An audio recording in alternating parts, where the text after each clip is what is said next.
Some places were never meant to be disturbed. Some doors were never meant to be opened. But one man, tired and desperate for rest, ignored the warnings and stepped into a nightmare. He was exhausted. His eyes burned, his head ached, and the long stretch of highway seemed endless. Then, through the thick fog, he spotted it. A neon vacancy sign, flickering against the darkness. The Willowbrook Inn. Run down, barely standing. But he didn't care. He just needed a bed for the night. Pulling into the gravel driveway, his tires crunched against the wet ground. The rain pounded harder as he stepped out of the car, his boots splashing a shallow puddle. The wooden sign above the entrance swayed in the wind, creaking like it might fall at any moment. A single dim light flickered above the entrance, casting long shadows. Inside, the motel smelled of old wood and mildew. A single bell jingled as Daniel stepped up to the front desk. The man behind the counter barely looked up, his face tired, his hands resting heavily on the register. "You need a room?" the clerk asked, his voice flat. Daniel exhaled, rubbing his temples. "Yeah, just for the night." The clerk hesitated. His fingers lingered over the open book, scanning the empty rooms available. Then he sighed. "Only got one left. Room 413. There was something about the way he said it. A pause, a hesitation, like he was testing Daniel. Daniel didn't care. He just wanted sleep. "That's fine," he said. The clerk slid the key across the counter, but didn't let go immediately. His voice dropped lower. "If you hear anything, don't open the door." Daniel frowned but took the key. He didn't ask questions. He just wanted sleep. The door creaked open. The air inside was cold. Not the kind of cold that comes from an old air vent, but something deeper, something unnatural. The room smelled of dust and decay. The wallpaper peeled at the edges, curling away from the walls like dead skin. The furniture was old, untouched for years. Daniel sighed, tossing his bag onto the chair.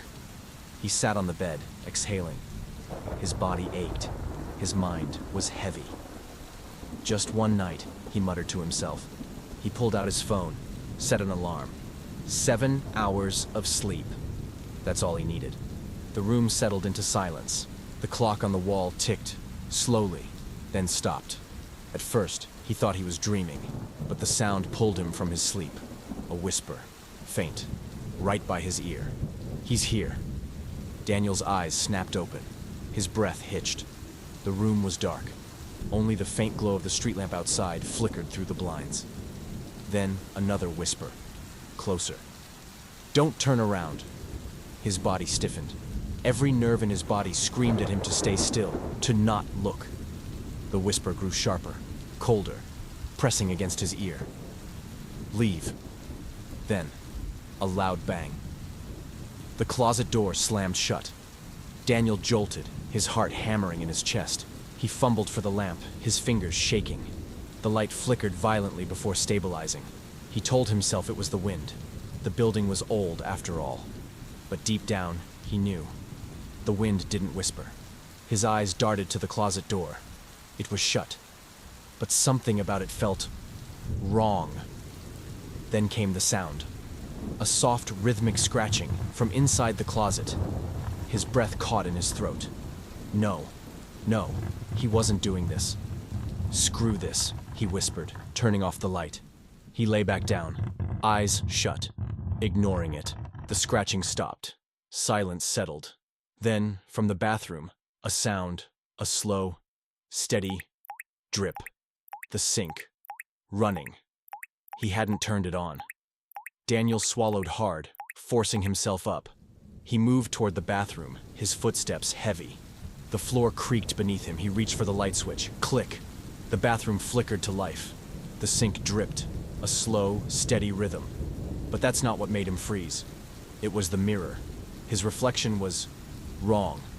Behind him, a figure, tall, shadowed, twisted hands resting on his shoulders. His breath caught. He spun around. Nothing. His reflection, however, didn't move. Instead, it smiled. A whisper, guttural, slithering from the mirror. "Run." The lights went out. The whisper turned to laughter, distorted, growing, surrounding him.